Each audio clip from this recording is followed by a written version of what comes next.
আমরা উত্তরপাড়া সাহিত্য সংস্কৃতি শিক্ষা কেন্দ্র এই 15 বছরের মধ্য দিয়ে অতিক্রম করে চলেছি। দুদিন পরে এটা পার হয়ে আসবো।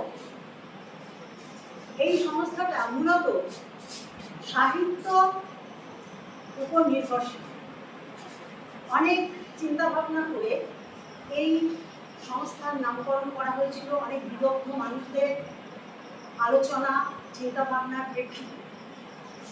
সাহিত্যের সঙ্গে আমরা সংস্কৃতিকে জুড়েছি, যে সাহিত্য এবং সংস্কৃতি যেন টাকার এপিঠ আর ওপিঠের মতো, কাউকে ছেড়ে কাউকে একা নিয়ে চলা যায় না। কাজেই কিন্তু সর্বাগ্রে একটু মনে রাখা দরকার, এটা একটা অন্যতম সাহিত্য সংস্থা। তো আমাদের মধ্যে যারা আমরা সদস্য তারা প্রত্যেকেই যেন একটু সাহিত্য চর্চা করি। সেই সাহিত্য চর্চার প্রকাশিত রূপ হিসেবে প্রতি বছর আমাদের একটি পত্রিকা বার হয়, আলোকিত অনুভব। সেখানে আমরা তার স্বাক্ষর রেখে যাই। সেখানে শুরু থেকে হয়তো কেউ লেখা শুরু করেছে, তারা এখন অনেক নিজেদের মধ্যে চর্চার মাধ্যমে নিজেদের পরিশীলিত করে অনেক ভালো ভালো লেখা আমাদের উপহার দিচ্ছে। অনেক উদাহরণ আছে আমাদের সব এই আমাদের কনিষ্ঠ যারা, তাদের অনেক উদাহরণ আছে আমরা পেয়েছি। বিশেষ করে আমি আর সুক্তার এই যে লেখনীর যে পরিবর্ধন পরিশীলন হয়ে চলে একটা সুন্দর লেখার ভাব তারা দিতে পারছে, এটা পরিস্ফুট হয়েছে আমাদের কাছে কীভাবে চর্চার মতো। আর গরিমাকে পেয়ে আমরা সমৃদ্ধ। আমি বলি গরিমার যেহেতু একটা একাডেমিক ক্যারিয়ারটা দারুণ ভালো, আমি দীর্ঘদিন শিক্ষকতার অভিজ্ঞতা থেকে বলছি, এই যে নান্দনিক দিকটা ওর ভেতরে ছোটোবেলা থেকেই সম্ভবত আছে, তাই তো? ছোটোবেলা থেকেই আছে। এইটা ওকে পড়াশোনায় যেমন ভালো করতে চেষ্টা করেছে, তেমনি এই সংস্কৃতির দিকটাতেও ওকে সুন্দরভাবে একটা মানুষ গড়ে তুলতে সাহায্য করেছে আমার অনুমান। দীর্ঘ শিক্ষকতার এই যে ভাবনা প্রসূত ফল, এটা থেকে আমি এইটা উপলব্ধি করেছি। ও শুধু একা নয়, আমাদের আরও ছোটো ছোটো দুটো খুঁজে আছে, চোখের সামনে বড় হয়ে উঠেছে, অর্চিতা আর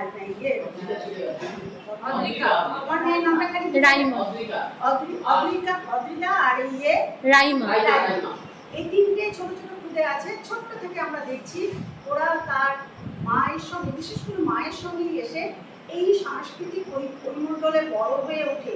তাদের ভেতরে যে একটা সাংস্কৃতিক মনোভাব নিয়ে তারা এই বর্তমান যে খারাপ সংস্কৃতি, আর সংস্কৃতি বলবো না, খারাপ যুগের মধ্য দিয়ে আমরা যাচ্ছি, সেটা থেকে নিজেকে রক্ষা করে চলতে পারছে।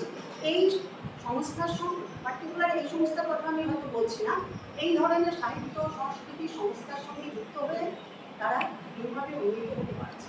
আমাদের দেশ আজ অবক্ষয়ের মধ্যে যাচ্ছে, আমরা যেন এটা সবসময় খেয়াল রাখি। আর গার্জিয়ান হিসাবে, অভিভাবক হিসাবে আমাদের সন্তানদের যাতে সুপথে চালিত করা যায়, তার জন্য তাদের পছন্দ মতো নান্দনিক বিষয়গুলো যেন আমরা তাদের সঙ্গে সঙ্গে রাখার চেষ্টা করি, তাদের সঙ্গে যুক্ত করার চেষ্টা করি এবং সহায়তা বললাম গরিমা, এটা কিন্তু আমি সংস্থান থেকে চাইছি। এইভাবে যদি দেশের, সমাজে এবং আমাদের পরিবারে সবারই উপকার হবে, আমরা এই অন্ধকারাচ্ছন্ন দশাটা কাটিয়ে হয়তো একটা সুস্থ স্বাভাবিক একটা পরিবেশ তৈরি করতে পারব। আর এবারে আসি আজকের যে বিশেষ অনুষ্ঠান, রবীন্দ্র নজরুল আমরা একসঙ্গেই করি বহু বছর ধরে, সময়ের অভাবে বা বিভিন্ন রকম অসুবিধার কারণে। তবে বৈশাখ জ্যৈষ্ঠ পুরো কবিপক্ষ, এই বৈশাখ জ্যৈষ্ঠ মাস আমরা এই দুই কবির চরণাশ্রিত হয়ে বিভিন্ন অনুষ্ঠান করে থাকি। তাই এই বিভিন্ন অনুষ্ঠানগুলোতে আমরা এদেরকে শ্রদ্ধা জানাই। যদিও বিশেষ করে রবি ঠাকুরের কথা বলি, নজরুলকেও বলছি, যে এরা আমাদের শয়নে স্বপনে প্রাত্যহিক যাপনে আমাদের সঙ্গে সবসময় রয়েছে। আমাদের সমস্ত রকম ভাব অনুভূতি, আমাদের দুঃখ কষ্ট বেদনা যাবতীয় যে অনুভূতির যে প্রকাশ, এদেরকে ছাড়া আমরা পারি না। সবসময় এসে যায় এদের কথা। এদের লেখনী, এদের গান, এদের কবিতা আমাদের কি করে, আমাদেরকে পুরো উজ্জীবিত করে নতুন করে বাঁচার, প্রতিদিনকার নতুন ভোর দেখার যে একটা শক্তি, সেটা আমাদের মধ্যে জাগায়। এই দুই কবিকে সামনে রেখে আমি আমার শ্রদ্ধা জ্ঞাপন করছি। তার সঙ্গে আশা করছি আমাদের, আমি যে কথাগুলো বললাম, আশা করি আমাদের যে তরুণ গোষ্ঠী, অনেককেই আমরা পেয়েছি এখানে, সেই তরুণ গোষ্ঠী একটু মাথায় রেখে এগুলোকে মনে রাখার চেষ্টা করবে এবং নিজেদের ভালো রেখে সমাজকে ভালোভাবে গড়ে তোলার দিকে লক্ষ্যে তারা এগিয়ে যাবে। একটুখানি অতিরিক্ত কথা আমার বলার ছিল।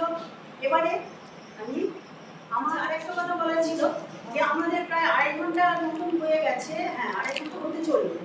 তো এই অনুষ্ঠানে আমি দুজনে স্বরচিত কবিতা খালি পেয়েছি, অনিশ মুখার্জি আর পিয়ুষ চলে গেছে। পিয়ুষ চলে গেছে।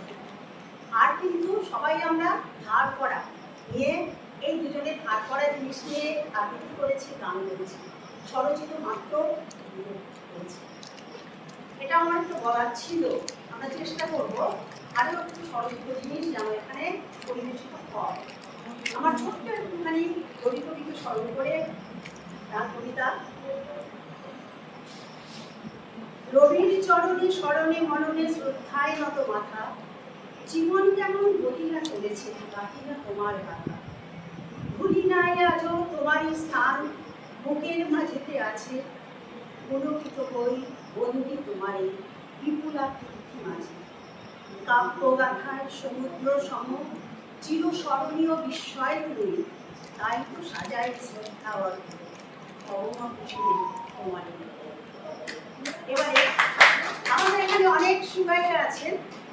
আমার ভালোবাসা কবিতা লেখা, আবৃত্তি করা ছোটবেলা থেকে এবং গানের প্রতি ছোঁয়া, পারি আর না পারি আমি একটু এগুলো চেষ্টা করে যাই। এখানে অনেক সুগায়ক গায়িকার উপস্থিতি, আমাদের বর্তমানে তো অনেকে যারা নতুন সদস্য হয়েছে ভীষণ ভালো গান করে, তবু আমার একটু ছোট্ট প্রয়াস, অসুবিধা হলে কানে আঙুল দিয়ে নিও তোমরা, আমি তুমি করেই বলছি, আমি একটু চেষ্টা করছি।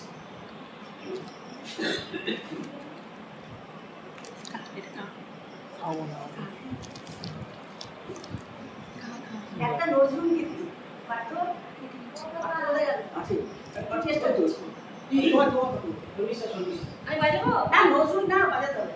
হ্যাঁ বাজিয়ে করতে গেলে অর্চিতা যদি খুব ভালো গান করে, আজকে শব্দ তুলেছি বলেও বাজাতে গিয়ে গন্ডগোল করলো। আমি বাজাতে গেলে আমার সব গন্ডগোলটা হয়ে যাবে, বাজাচ্ছি না, আমি খালি গলাতেই বলছি। না শর্মিষ্ঠা দি বাজিয়ে দেবে না, আমি অনেকদিন বাজিয়ে প্র্যাকটিস করিনি, আমি কোথায় কি করবো তার ঠিক নেই, করছি।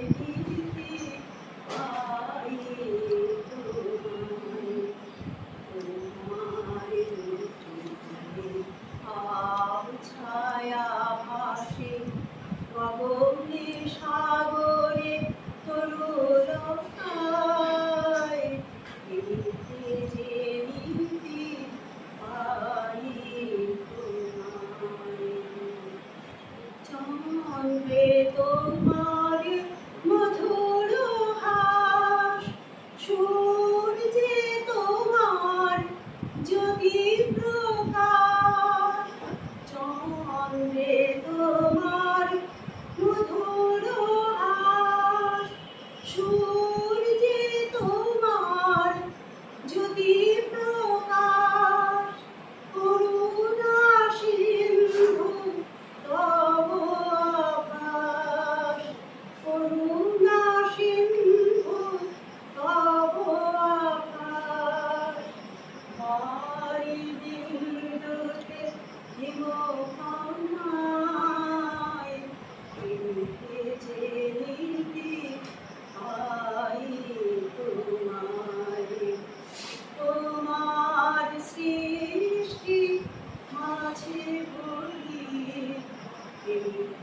যে নীতি পাই তোমায়, সীতা ফুলে করি তোমার তরুণ, গোপীর চন্দন গন্ধ হয়, হাওয়ায় তোমার স্নেহের পরশ, হাওয়ায় তোমার স্নেহের পরশ, মনে তোমার প্রসাদ খাই। রাস বিহারে তব রূপ দলে দুঃখ সুখের ইন্দোলে, রাস বিহারে তব রূপ দলে দুঃখ সুখের ইন্দোলে, তুমি ঠাঁই দাও যাবে ধরো বলে, তুমি ঠাঁই দাও যাবে ধরো বলে, মো বন্ধু সজল খেতে ভাষায়, নীতি যে নীতি পাই তোমায়, তোমার সৃষ্টি মাঝে করি, নীতি যে নীতি পাই তোমায়, ছায়া ভাসে গভীর সাগরে করুণ ভাই, নীতি যে নীতি পাই তোমায়, নীতি যে নীতি পাই তোমায়। শোনার জন্য